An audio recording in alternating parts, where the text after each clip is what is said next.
Hello everyone, स्वागत है आपका एजुकेशनल मॉन्क यूट्यूब चैनल में। आज का हमारा जो लेक्चर है Uttarakhand UK PSC previous year question series का लेक्चर नंबर 4 करने जा रहे हैं। इस लेक्चर सीरीज में हम देखते हैं 10 क्वेश्चन प्लस उसके 4 ऑप्शंस की हेल्प से हम क्वेश्चन को डिस्कस करते हैं और ऑल ओवर जितने भी प्रोबेबल क्वेश्चन होते हैं उनको ऑब्जर्व करते हैं।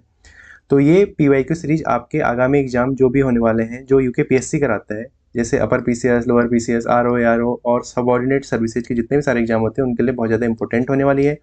इसमें हम उत्तराखंड राज्य संबंधित तथ्यों को ऑब्जर्व करते हैं। तो आज के लेक्चर की शुरुआत करते हैं आज के पहले क्वेश्चन से। आज का पहला क्वेश्चन है, फूलों की घाटी की खोज किसके द्वारा की गई थी। बेसिक सा क्वेश्चन है बट इंपॉर्टेंट क्वेश्चन है और फूलों की घाटी से रिलेटेड फैक्ट भी हम समझते हैं। इसी का यहाँ पे इंग्लिश में देख सकते हैं, वो discovered the valley of flower. तो इसका इजी सा राइट आंसर क्या हो जाएगा, फ्रैंक स्मिथ। फूलों की घाटी की खोज किसने करी थी, फ्रैंक स्मिथ ने। फ्रैंक स्मिथ ने क्या करा था, 1931 में ये कहाँ चढ़े थे, कामेट पर्वत पर। कामेट पर्वत पर चढ़े थे तो वहाँ से होते हुए ये कहाँ पहुँच गए, फूलों की घाटी पहुँच गए। और फूलों की घाटी में इन्होंने देखा कि यहाँ तो क्या है, बहुत सारे फूल लगे हुए हैं और ये काफ़ी ब्यूटीफुल एक वैली है। इसीलिए इसका नाम इन्होंने क्या बोला, द वैली ऑफ फ्लावर, और इसी नाम से इन्होंने बुक भी पब्लिश करी। क्या नाम है बुक का इनकी, द वैली ऑफ फ्लावर, जिससे फूलों की घाटी को वर्ल्ड वाइड रिकॉग्निशन मिली। तो ये इन्होंने कामेट पर्वत जाने के चक्कर में इन्होंने फूलों की घाटी की खोज कर ली। और यहाँ से क्या करा इन्होंने, फूलों की घाटी से ये लगभग 250 पौधे ले जाके इन्होंने पौधे यहाँ से लेके गए और अपने घर में जहाँ भी रहते थे वहाँ इन्होंने लगवाए। ठीक है, मतलब 250 पौधे यहाँ से लेके गए थे शुरुआत में। अच्छा, अब फूलों की घाटी से रिलेटेड और भी फैक्ट जो इंपॉर्टेंट होते हैं। सबसे पहला तो ये फूलों की घाटी जो है किन घाटी होती है, घाटी बेसिकली पर्वत के बीच में होती है। तो कौन से पर्वतों के बीच में है, नर व गंधमादन पर्वत। ये आपको पता होना चाहिए कि नर व गंधमादन पर्वत के बीच में स्थित है फूलों की घाटी। अच्छा, फूलों की घाटी जो है इसका वर्णन जो है पुराणों में भी किया गया है। किस में, स्कंद पुराण में। स्कंद पुराण में एक केदार खंड आता है। स्कंद पुराण के केदार खंड में फूलों की घाटी को क्या बोला गया है, नंदन कानन बोला गया है। फिर फूलों की घाटी के बारे में कालिदास जी ने भी वर्णन किया रखा है। भारत के महान कवि कालिदास जी ने इसको क्या बोला है, फूलों की घाटी के क्षेत्र को क्या बोला है, अलका बोला है। ये भी आपको पता होना चाहिए। अच्छा, फूलों की घाटी की जो है राष्ट्रीय उद्यान का दर्जा दिया गया था, इसे कब दिया गया था, 1982 में। ये ईयर आपको पता होना चाहिए। अच्छा, फूलों की घाटी को यूनेस्को की विश्व विरासत स्थल सूची में रखा गया था। कब रखा गया था, ये डेट भी इंपॉर्टेंट हो जाती है, 14 जुलाई 2005 को फूलों की घाटी को विश्व विरासत सूची में रखा गया है। ये भी आपको पता होना चाहिए। अच्छा, फूलों की घाटी के अन्य नाम क्या है, इसी को अन्य नाम क्या है, भ्यूडार घाटी भी बोला जाता है। भ्यूडार घाटी, पुष्पावली, ये भी इसके अन्य नाम है। अच्छा, इसके बारे में एक इम्पोर्टेंट चीज़, जैसे यहाँ फ्रैंक स्मिथ आए थे, वैसे एक लेडी आई थी। एक लेडी आई थी जिनका नाम क्या था, मार्गरेट लैग। मार्गरेट लैग थी वनस्पति विज्ञानी। वनस्पति विज्ञानी थी, ये आई थी 1939 में आई थी इधर। लेकिन क्या हुआ था, अनफॉर्चुनेटली इनकी मृत्यु हो गई थी। ये जब यहाँ फूलों की घाटी में रिसर्च करने के लिए आई थी और इनकी वहाँ फिसलने की वजह से इनकी मृत्यु हो गई। किस वनस्पति विज्ञानी की मृत्यु हो गई, मार्गरेट लेग की। ये भी आपको इसके साथ पता होना चाहिए। और फूलों की घाटी का जो हेडक्वार्टर है ये पड़ता है आपका जोशीमठ में। ये क्योंकि नेशनल पार्क है तो नेशनल पार्क का हेडक्वार्टर होता है, इसका हेडक्वार्टर कहाँ है आपका, जोशीमठ। और फूलों की घाटी कहाँ मौजूद है, आपकी चमोली में मौजूद है। अगला क्वेश्चन देखते हैं, कुमाऊं परिषद के प्रथम अधिवेशन की अध्यक्षता किसने करी। कुमाऊं परिषद इंपोर्टेंट, हमारे जो उत्तराखंड के स्वतंत्रता आंदोलन में जो योगदान था उसमें कुमाऊं परिषद का बहुत इंपॉर्टेंट रोल रहा था। कुमाऊं परिषद के गठन के लिए हरगोविंद पंत, गोविंद बल्लभ पंत, बुद्धि बल्लभ पंत, बद्रीदत्त पांडे, बहुत सारे लोग इसके साथ जुड़े हुए थे। लेकिन जो इसकी बेसिकली अगर बोल सकते हैं, ये इसकी शुरुआत या स्थापना जो बोला जाता है ये हुई थी आपकी मझेड़ा। मझेड़ा जो क्षेत्र पड़ता है, ये मझेड़ा अल्मोड़ा में इसकी शुरुआत की गई थी। मझेड़ा अल्मोड़ा में राय बहादुर छिपाल की अध्यक्षता में कुमाऊं परिषद की स्थापना की गई थी। अब इसके क्या हुए थे, बहुत सारे अधिवेशन हुए थे। कौन से अधिवेशन की अध्यक्षता किसने करी थी, ये आपको पता होना चाहिए। तो अगर कुमाऊं परिषद के अधिवेशन एक बार ऑब्जर्व कर लेते हैं तो फिर उसके बाद इस क्वेश्चन का आंसर और इजी हो जाएगा आपके लिए। तो देखते हैं यहाँ पे मैंने ये मेंशन कर रखा है। तो कुमाऊं परिषद का जो प्रथम अधिवेशन हुआ था, इससे कुमाऊं परिषद बनी कब थी, ये भी आपको पता होना चाहिए। ये बन गई थी आपकी वैसे 1916 बन गई थी, लेकिन इसका पहला अधिवेशन सितंबर 1917 में हुआ था। तो यहाँ पे देखते हैं प्रथम अधिवेशन कब हुआ था। सितंबर 1917 में कहाँ हुआ था, अल्मोड़ा में हुआ था। और किसने करी थी, जयदत्त जोशी। तो क्वेश्चन का राइट आंसर क्या हो जाएगा हमारा, जयदत्त जोशी। अब यहाँ पे पहले अधिवेशन देख लेते हैं। द्वितीय अधिवेशन चला था इसका 24-25 दिसंबर, मतलब अगले साल। बस ईयर याद रख लेना, अगर ये याद रख सकते तो अच्छी बात है, वरना ईयर तो आपको पता होना चाहिए। 1918 में हल्द्वानी में की थी, किसने करी थी, तारादत्त गहलोला जी ने करी थी। तृतीय अधिवेशन की 22 से 24 अक्टूबर 1919, एक अगले साल, कोटद्वार में। ठीक है, पहले क्या कुमाऊं के क्षेत्र में, फिर गढ़वाल में। और यहाँ करी थी राय बहादुर बद्रीदत्त जोशी। ये नाम याद रखिएगा, तृतीय अधिवेशन राय बहादुर बद्रीदत्त जोशी, क्योंकि यहाँ बद्रीदत्त पांडे भी आएगा आगे, तो ये नाम में कंफ्यूज मत होना। चतुर्थ अधिवेशन यानी कि चौथे अधिवेशन की अध्यक्षता किसने करी थी, हरगोविंद पंत जी ने करी थी। और ये कब हुआ था, 1920 में हुआ था। कब हुआ था, 21 से 23 दिसंबर 1920 में। और इसके ये हुआ कहाँ था, काशीपुर में हुआ था। इसकी अध्यक्षता करी थी हरगोविंद पंत ने। पांचवा अधिवेशन हुआ था 1923 में, फिर 3 साल बाद इसकी ये हुआ था टनकपुर में। यहाँ जो इसकी अध्यक्षता करी थी बद्रीदत्त पांडे जी ने। पांचवे की बद्रीदत्त पांडे ने, और तीसरे की राय बहादुर बद्रीदत्त जोशी। तो इसमें कंफ्यूज मत होना, दोनों अलग अलग है।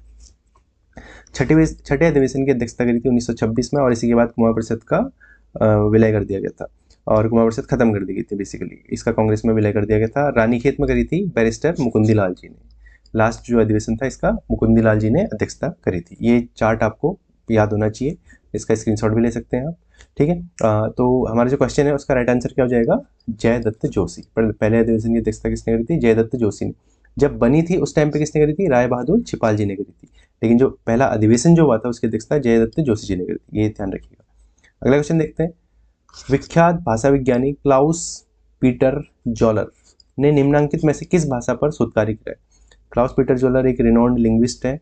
इन्होंने क्या करा, रिसर्च करी, कौन सी लैंग्वेज में, डायरेक्ट फैक्ट वाला क्वेश्चन है, बंगाणी भाषा में। बंगाणी भाषा बेसिकली आपकी उत्तरकाशी के बंगाण क्षेत्र में बोली जाती है, बंगाणी भाषा। इस पे इन्होंने रिसर्च करी थी, किसने, क्लाउस पीटर जॉलर जी ने। अगला क्वेश्चन देखते हैं। उत्तराखंड में केंद्रीय शीतोष्ण बागवानी संस्थान का क्षेत्रीय केंद्र कहाँ स्थित है, यानी कि central institute of temperate horticulture. Temperate horticulture यानी कि बागवानी, शीतोष्ण बागवानी के बारे में बात करते हैं। इसका जो हेडक्वार्टर है या क्षेत्रीय केंद्र में रीजनल जो सेंटर है, ये कहाँ है आपका, ये पड़ता है आपका मुक्तेश्वर। मुक्तेश्वर जो है आपका एक हिल स्टेशन भी है एक तरीके से। अच्छा, यहीं एक और भी है, पशु चिकित्सा अनुसंधान, केंद्रीय पशु चिकित्सा अनुसंधान संस्थान। इसका मुख्यालय भी कहाँ है आपका, मुक्तेश्वर में। ये भी आपको पता होना चाहिए। अच्छा, जो केंद्रीय पशु चिकित्सा अनुसंधान संस्थान था, इसकी जो शुरुआत जो करी थी वो किसने करी थी, एल्फ्रेड लिंगार्ड। एग्जाम में क्वेश्चन बना है, एल्फ्रेड लिंगार्ड ने करी थी। किसने करी थी, एल्फ्रेड लिंगार्ड ने। कब, 1893 में।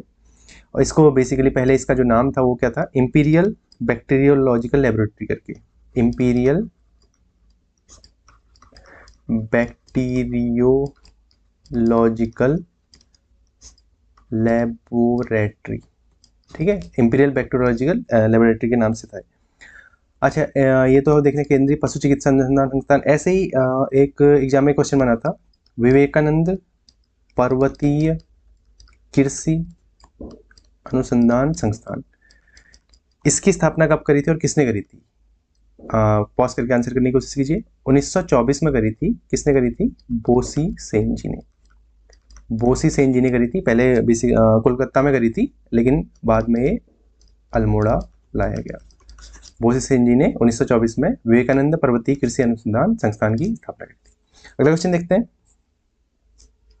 वर्ष 1998 में निम्नलिखित में से किस जिले में मालपा भूस्खलन आपदा घटित हुई थी।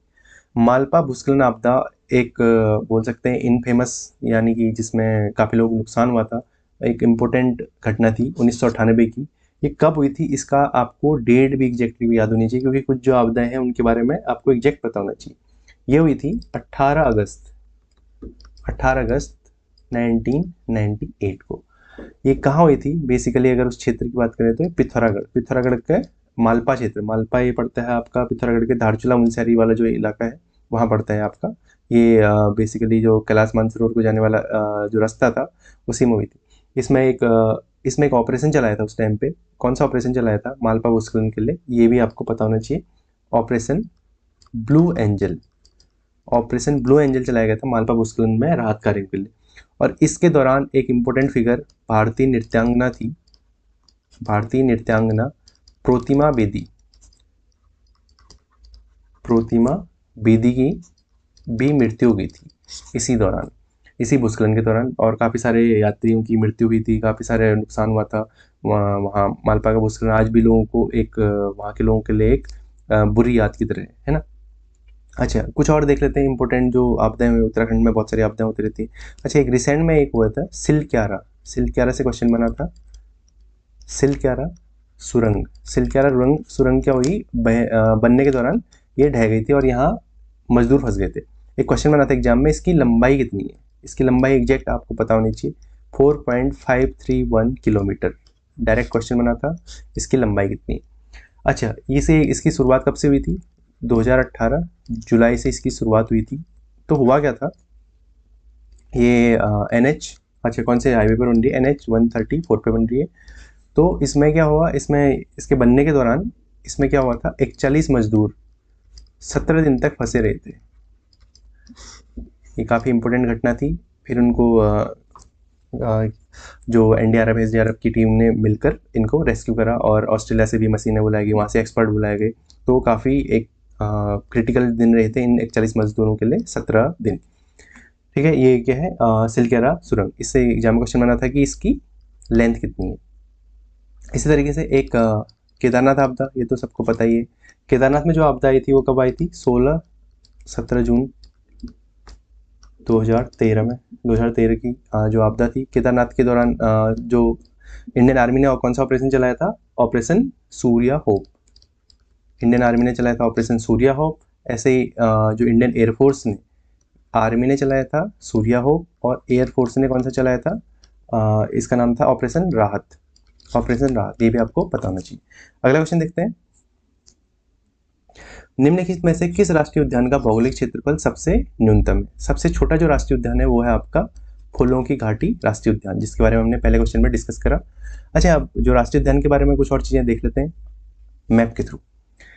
तो यहाँ पे कुछ राष्ट्रीय उद्यान और पशु विहार मेंशन है, यानी कि वाइल्ड लाइफ सेंचुरी मेंशन है। ठीक है, तो देखते हैं फटाफट से। गंगोत्री नेशनल पार्क, गंगोत्री राष्ट्रीय उद्यान, ये आपका पड़ता है उत्तरकाशी में। ये आपका वैली ऑफ फ्लावर, यानी कि जो चमोली में पड़ता है, valley of flower national park, यानी कि फूलों की घाटी राष्ट्रीय उद्यान। ऐसे ही ये आपका नंदा देवी राष्ट्रीय उद्यान, और ऐसे ही आपका गोविंद पशु विहार पड़ता है, ये भी उत्तरकाशी में पड़ता है, गोविंद पशु विहार। और गोविंद नेशनल पार्क भी है उत्तरकाशी में, गोविंद पशु विहार भी है और गोविंद नेशनल पार्क भी है। ऐसे मसूरी वन्यजीव अभयारण्य मसूरी में पड़ता है, और यहीं आसन बैराज भी आपका, यहाँ आसन कंजर्वेशन रिजर्व भी है। ठीक है, अच्छा, ऐसे राजाजी नेशनल पार्क पड़ता है आपका, ये राजाजी टाइगर रिजर्व भी है, और ऐसे सोना नदी वन्यजीव अभयारण्य है। ऐसे जिम कॉर्बेट राष्ट्रीय उद्यान है, ये आपका जिम कॉर्बेट पड़ता है, ये आपका रामनगर में पड़ता है, नैनीताल में रामनगर में। ठीक है, ये कुछ इंपॉर्टेंट आपको पता होना चाहिए। अच्छा, अब राष्ट्रीय उद्यान के बारे में देखते हैं, तो राष्ट्रीय उद्यानों को भी डिस्कस कर लेते हैं फटाफट से। ये है राष्ट्रीय उद्यानों की लिस्ट, इसके बारे में आपको स्थापना वर्ष, इनका एरिया और कौन से जनपद में, ये आपको पता होना चाहिए। सबसे पहले देखते हैं कॉर्बेट नेशनल पार्क। सबसे पहले यही बना था 1936 में, पहले इसका नाम हेली नेशनल पार्क था, फिर रामनगर नेशनल पार्क हुआ था, फिर इसका जिम कॉर्बेट नेशनल पार्क कर दिया था। इसका क्षेत्रफल कितना है, 520.82 किलोमीटर स्क्वायर। ये कहाँ पड़ता है, पौड़ी और नैनीताल डिस्ट्रिक्ट में पड़ता है, और इसका जो हेडक्वार्टर है वो पड़ता है आपका रामनगर में। ये भी एग्जाम में क्वेश्चन बना था। दूसरा गोविंद राष्ट्रीय उद्यान, ये 1991 में बना था। इसका क्षेत्रफल कितना, 472 किलोमीटर स्क्वायर, और ये उत्तरकाशी में पड़ता है। नंदा देवी राष्ट्रीय उद्यान 1982 में, नंदा देवी और फूलों की घाटी दोनों 1982 में बने थे। नंदा देवी का 624 किलोमीटर स्क्वायर, और ये चमोली में पड़ता है। फूलों की घाटी का है, ये भी 1982 में बना था। और सबसे छोटा राष्ट्रीय उद्यान कौन सा है, 87.50 किलोमीटर स्क्वायर का फूलों की घाटी का राष्ट्रीय उद्यान, ये भी आपका चमोली में पड़ता है। राजाजी बना था 1983 में, 820.42 किलोमीटर स्क्वायर इसका एरिया है, और ये देहरादून, पौड़ी और हरिद्वार 3 डिस्ट्रिक्ट में पड़ता है। और गंगोत्री राष्ट्रीय उद्यान सबसे बड़ा राष्ट्रीय उद्यान है, 1989 में बना था, 1989 में। ये 2390 किलोमीटर स्क्वायर इसका एरिया है, और ये आपका पड़ता है उत्तरकाशी में। अगला क्वेश्चन देखते हैं, उत्तराखंड की निम्न में से किस नदी का उद्गम हिमनद से नहीं होता है। उत्तराखंड में बहुत सारी नदियां हैं, और अधिकतर नदियां क्या है आपकी, हिमनद से उनका उद्गम होता है। उत्तराखंड की कौन सी नदी का उद्गम हिमनद से नहीं होता है, ये क्वेश्चन पूछा गया। यहाँ पे हम देखते हैं सबसे पहले जो पहला ऑप्शन है हमारा क्या है, अलकनंदा। अलकनंदा का उद्गम कहाँ से होता है, संतोपंत हिमनद से, संतोपंत ग्लेशियर से, तो ये हिमनद से होता है, ये हमारा नहीं होगा, नहीं होता है पूछा गया कौन सा हिमनद से नहीं होता है। अच्छा दूसरा है गोमती। गोमती का उद्गम जो होता है ये होता है पीलीभीत में, फुलहर लेक है, पीलीभीत में फुलहर झील, फुलहर झील से होता है, तो इसका हिमनद से नहीं होता है, तो दूसरा यानी कि गोमती हमारा राइट आंसर हो जाएगा। पिंडर का कहाँ से होता है, पिंडारी ग्लेशियर से होता है। धौलीगंगा का कहाँ से होता है, देववन हिमनद या देववन ग्लेशियर से होता है। तो गोमती के अलावा सबका ग्लेशियर से होता है यानी कि हिमनद से होता है। अगला क्वेश्चन देखते हैं, 2024 में उत्तराखंड में किसको पद्मश्री सम्मान प्राप्त हुआ है। अब ये प्रीवियस ईयर क्वेश्चन है तो ऑब्वियस सी बात है पहले पूछा गया है, 2024 में पूछा गया है, तो 2025 का भी पूछा जा सकता है, 2026 का भी पूछा जा सकता है। 2024 में जो पद्मश्री मिला था किसको मिला था, डॉक्टर यशवंत सिंह कटोच जी को पद्मश्री मिला था, ये आपको पता होना चाहिए। पुराने क्वेश्चन भी पूछे जाते हैं, ठीक है, ये आपको पता होना चाहिए। 2025 में जो मिला था, 2025 में मिला था, एक तो मिला था आपका राधा बहन भट्ट जी को, और यू और कोलिन गैंडजर, इनको भी मिला था। इनमें से हाल ही में ह्यू गैंडजर की अभी मृत्यु भी हुई है, ये भी इंपॉर्टेंट फैक्ट बनता है। 2025 में ह्यू और कोलिन गैंडजर ये कपल हैं, इनको मिला था, और राधाबेन भट्ट जी, ठीक है, ये आपको पता होना चाहिए। अच्छा 2026 में इस साल इंपॉर्टेंट ये बनता है, 2026 में क्या मिला है, पद्म भूषण। ये तो पद्मश्री की बात हो रही है, 2024 में पद्मश्री यशवंत सिंह कटोच और 2025 में पद्मश्री राधाबेन भट्ट और यू और कोलिन गैंडजर को। 2026 में पद्म भूषण मिला है किसको, भगत सिंह कोश्यारी जी को, उत्तराखंड के पूर्व मुख्यमंत्री। ये इंपॉर्टेंट फैक्ट आपको पता होना चाहिए। अगला क्वेश्चन देखते हैं, भारत में किस राज्य ने सबसे पहले समान नागरिक संहिता यानी कि यूसीसी कानून बनाया। अगर इसमें देखो, इसमें क्वेश्चन दो तरीके से बन सकता है, स्वतंत्रता के बाद बोला जाएगा तो उत्तराखंड, और स्वतंत्रता से पहले वैसे पुर्तगाली कानून के तहत बना था, स्वतंत्रता से पहले, क्योंकि पुर्तगालियों का शासन था कहाँ, गोवा में, गोवा में यूसीसी लागू हुआ था, लेकिन वो पुर्तगाली कानून के तहत था। लेकिन अगर भारत का अगर एग्जैक्टली बोला जाए तो उत्तराखंड पहला राज्य बना जिसने यूसीसी लागू करा है। अब यूसीसी से रिलेटेड फैक्ट आपको पता होने चाहिए, यूसीसी से रिलेटेड मैंने एक वीडियो भी बना रखी है, उसको आप वॉच कर सकते हो, उसमें सारे मैंने फैक्ट कवर कर रखे हैं, इसी चैनल पे प्लेलिस्ट बनी हुई है, उसके अंदर आप यूसीसी को देख सकते हैं। अभी फिलहाल के लिए यूसीसी से रिलेटेड फैक्ट को फटाफट से डिस्कस कर लेते हैं। यूसीसी जो है आपका संविधान में भाग 4 में आर्टिकल 44 के अंतर्गत है, ठीक है। यूसीसी के बारे में डिटेल में देखना है तो आप उस लेक्चर को देख सकते हैं। इसमें हम कुछ फैक्ट देखते हैं कि भाई बहुत ज़्यादा डिटेल में जाएंगे तो वे लेक्चर लंबा हो जाता है। समान नागरिक संहिता के भाग 4 आर्टिकल 44 यानी कि भाग 4 में और अनुच्छेद 44 में, अनुच्छेद भाग 4 में ही आपका क्या पड़ता है, डीपीएसपी यानी कि नीति निर्देशक तत्व बनते हैं, जिनको हमने कहाँ से ले रखा है, आयरलैंड के संविधान से लिया है, ये भी आपको पता होना चाहिए। अच्छा यूसीसी के बारे में, और इसके लिए ड्राफ्टिंग कमेटी बनी थी, ड्राफ्टिंग कमेटी के अध्यक्ष कौन थी, न्यायमूर्ति रंजना प्रकाश देसाई जी, ड्राफ्टिंग कमेटी की इसकी अध्यक्ष थी।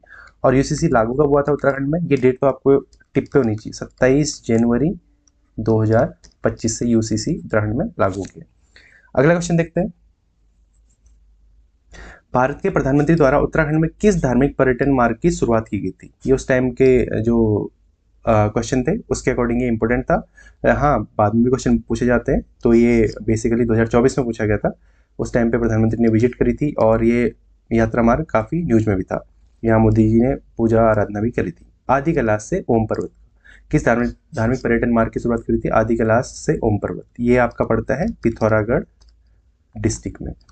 अभी हाल ही में ये ओम पर्वत का मैंने दृश्य लगा रखा है, ओम पर्वत, ये ओम पर्वत है। अभी ओम पर्वत में बर्फ़ पिघल गई थी लास्ट ईयर, इसमें 2 साल में काफ़ी बर्फ़ कम हो गई थी, और लास्ट ईयर तो इसमें बर्फ़ पूरी गायब हो गई थी, ओम पर्वत से ओम मिट गया था।